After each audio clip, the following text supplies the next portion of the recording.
Hi, everyone. Welcome back to Are We on the Same Page? I'm your host, Dave Thomas Rocker, and today I'm going to talk about reason and emotion. And most people seem to think that these are two different aspects of how we think and how we act. And most people seem to think that reason and emotion are at odds with each other. Like we usually only use one or the other when we're thinking about something or making decisions. Actually, I think that they can work together, and I think they're actually better if they work together, if possible. Anyway, let's just begin. So, I'm going to start with a little. This is a simplified view of the human brain. It doesn't show all the components. Human brain is very, very complicated. I don't even understand it very well myself. But one thing I do understand is that this outer region, which they call the thinking brain in this picture, this is also known as the neocortex, new brain. I think it's also called the cerebral cortex. And this is pretty much unique to the human brain. I mean, humans have a very large cerebral cortex, much larger than I think any other animal.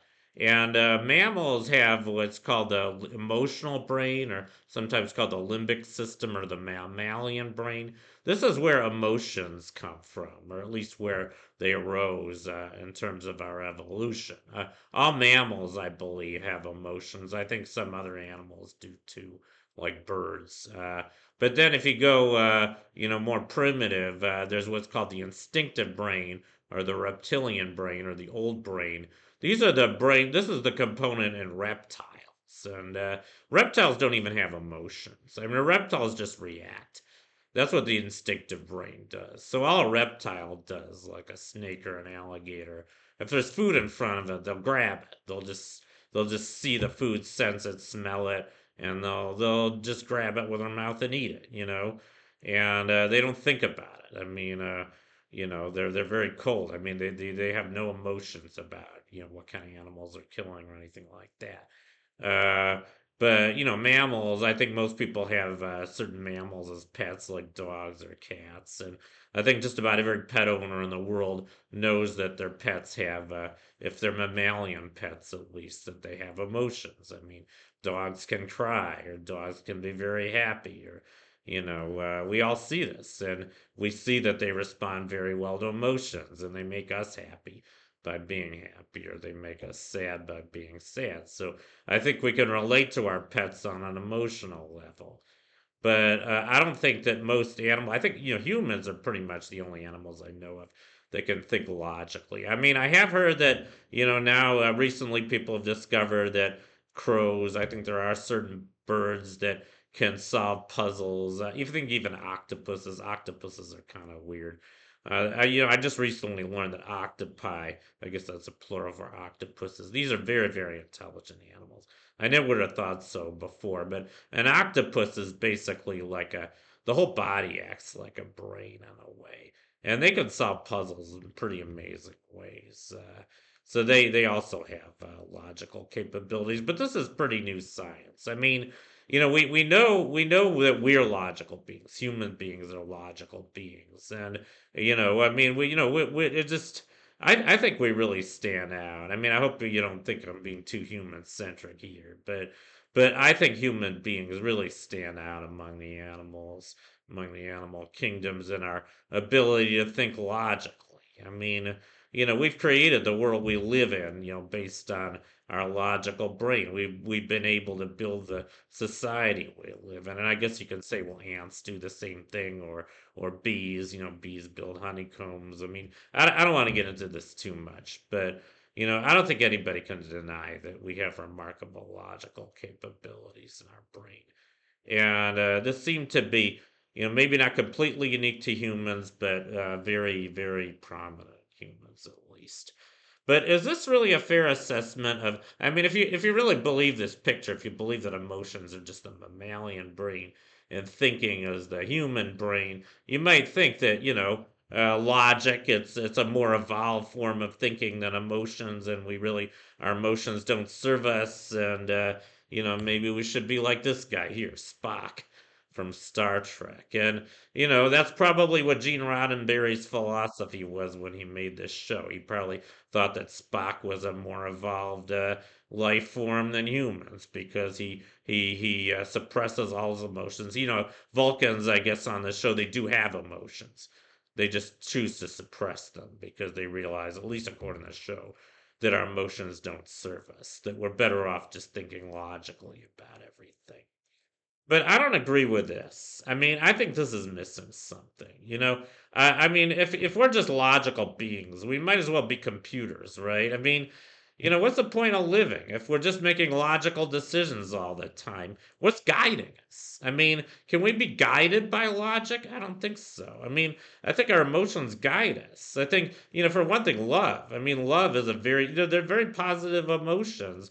And, if we didn't have love, we probably wouldn't seek a mate. We probably wouldn't, fall in love and get married and have children. I mean, there's other good emotions too. Sometimes it's good to be angry. I mean, if the world didn't get angry at Nazi Germany, they probably would have taken over the world. So, there's times where I think pretty much all of our emotions can serve us, even negative ones. Mostly our positive emotions, I think, are better. But let's just talk about emotions. Here's a list of emotions. And there's a lot of different, there's a lot of different names for a lot of different kinds of emotions. And here you can just look at these 6 categories. These go from, I guess, most negative on the left to most positive on the right. So the ones on the left are all different forms of anger. And, people can do very, very bad things when they're angry, obviously. Anger in general isn't good, but like I said earlier, there probably are times when we want to be angry. If we want to defend ourselves, we should be angry. We shouldn't be sitting ducks if someone's beating us up or if somebody's trying to torture us or make us do something that is against our will. We should be angry and we should fight it back. But most of the time, anger doesn't really serve us, and I think people do are angry way too often. That's probably why we have too many wars, and probably why there's so much violence in our society. So in general, I don't really like anger. Sadness, I guess that's up from anger. Sad isn't so bad. I mean, sad is obviously a negative emotion. If you're sad, you're feeling down. You feel like, and there's a very intense form of sadness. I think the most intense form of sadness is depression. And I've been depressed. I haven't been depressed for over 20 years, but when I was a teenager and when I was a young adult, I suffered from a lot of depression. Depression is a horrible emotion, and Freud said he thought depression was anger turned inward, and I think in some ways it is. I mean, extreme depression can lead to suicide. I think people who commit suicide, most of them, it's because they're just horribly depressed and they don't even see any point in going on living. It's like you're angry at yourself.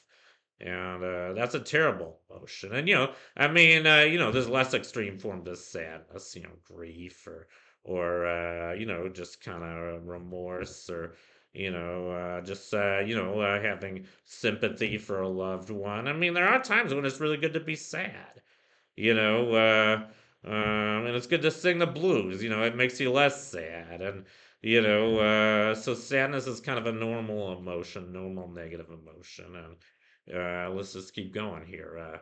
Confusion. I guess confusion is kind of a mildly negative emotion. That just means, you can't make up your mind. You're kind of, and that can be uncomfortable because we usually like to make up our mind while making decisions. But sometimes, we're given certain information that seems kind of contradictory and it leaves us confused. And it's not a very good emotion. We usually want to get out of confusion. What's next? Happy. Now we're getting into positive emotions, and of course we all like to be happy, and it's good in general to be happy. And it shouldn't take that much to make us happy. I think happy people are people who don't require a lot to be happy. The low maintenance. Low maintenance people are sort of happy in general. And I think it's better to be low maintenance than high maintenance in general.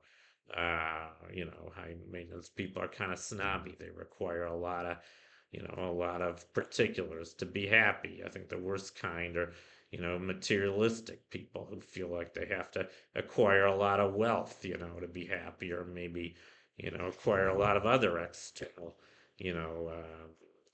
things. And I don't think those are good reasons to be happy. We should just be happy that we're alive. We should be happy that, we're here and we can enjoy nature and we can enjoy a lot of things in life that we don't have to buy, they're just free to come with this world. What's next? Strong emotions. Well, there's a list of strong emotions here. There's some very good ones: confidence, courage. Just feeling like we can accomplish things. This is, I think, a lot stronger than just happiness. I mean, pretty much anybody, like I said a few minutes ago, can just be happy, but you want to just live your life just being happy with how things are. I mean, I don't think anybody can be happy all the time. You know, I heard a saying once. My ex-girlfriend said only stupid people can be happy all the time. And I think that's kind of true. I mean, there are times when we shouldn't be happy. There's times when things are going wrong. There's times when we want to fix things. And I think we need stronger emotions than just happiness to get us out of those things. We need drive, right? We need ambition. We need, we need to, feel motivated to do things to get us out of a difficult predicament. So that I think is a stronger type of emotion than just pure happiness. And then the highest emotions they have listed here, energized. I guess that's when you feel just on top of the world, and it's a great way to feel. I mean, feel like you can conquer any obstacle that might come your way, and just be very, very driven and feel very, very powerful. Of course, this can go too far. It has to be checked. You have to kind of have perspective on things, and you can't be a megalomaniac. You gotta, your emotions have to be checked, and you have to. This is where reason comes in. I think that when you go to these most positive emotions, the only way that you can keep from running away with them is to have logic, reason behind all these emotions. Otherwise you're just, you're probably gonna go crazy. So, emotions are great, but they have to be kind of enhanced at least by reason. I used to hear that reason should always trump emotions. I actually had a philosophy group leader who said this. He said that if we have to make a choice either based on reason or based on our emotions, we should always choose reason over emotions if there's a conflict. And I kind of agree with that. I mean, I'm more on the side of reason over emotions. I mean, I think it's great to have emotions, but I think they have to be kind of at least kept in check by reason. And there's something called critical thinking. I don't think that's quite the same thing as logical thinking. I mean, now I'm going to talk about the two hemispheres of the brain: left hemisphere, right hemisphere. Um, I don't know. I've been hearing a lot of people saying recently that there's a lot of misconceptions about the left brain and the right brain. I know that a lot of people seem to think that people are either left-brained or right-brained, but being both is very rare. I'm not sure if I completely agree with that. I mean, most of my life I have been very left-brained. I think, when I was a kid, I kind of wanted to be like Spock. I guess Spock is your ultimate left-brainer. I mean, he's just completely logical. He can do great mathematical calculations, but he lacks emotions, or at least suppresses emotions. But according to this picture, I think that the right side is kind of where our emotions are, and I wouldn't even really call them emotions. I'd call them more like an artistic sense, creativity.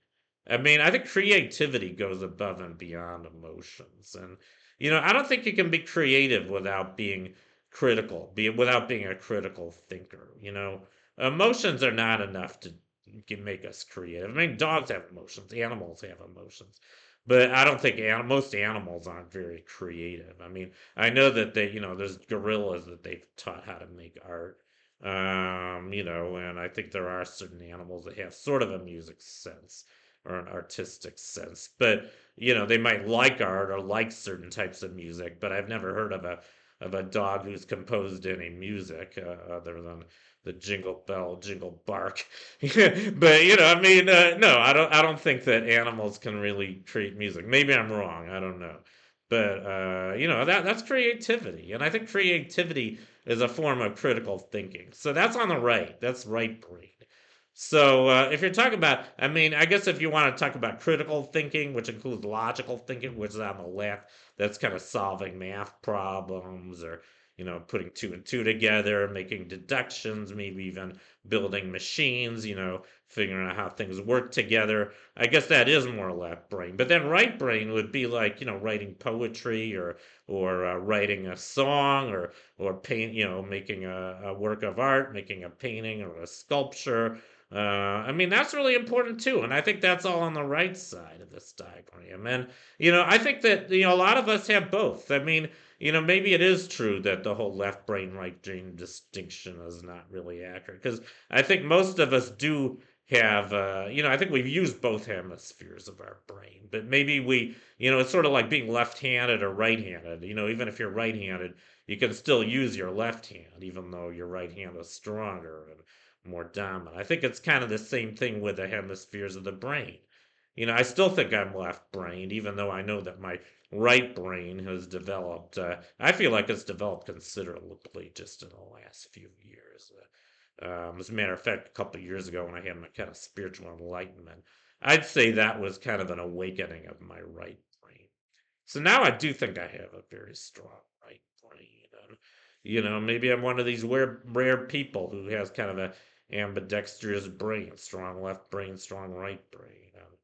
I'm kind of proud of that. And, I have to kind of figure out how to make them work together.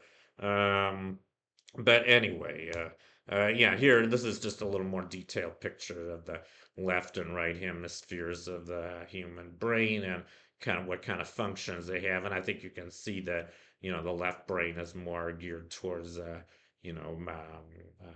guess, certain, calculating or language. Essentially, language is actually part of the left brain. And I guess that kind of makes sense. Because languages do have kind of a mathematical structure to them. I mean, grammar. Languages have a grammar, and translating language, you have to kind of translate the words or phrases. You can actually think of that as a mathematical operation. So I think at their heart, languages are a form of logical structure. And computer languages. I mean, all computers have languages, which is kind of how the logic is built into them. And we have high level languages, so they're easier for us to program and interact with the computers that we're working with. But then, you'll see the right brain has all the artistic stuff, art awareness, creativity, imagination, intuition, insight, holistic thinking. I mean, there's a whole holistic versus reductionistic thinking. And, I think spatial reasoning is more on the right side. And it's interesting because if you're talking about math, there's two ways to think about math. You can think about it algebraically or geometrically. I'm more of an algebraic mathematician. I mean, I'm good at solving problems. I'm good at, doing mathematical calculations. Matter of fact, I can multiply two, three-digit numbers in my head. I can also, do a lot of higher level mathematical calculations. But one area of math I'm kind of weak in is geometry.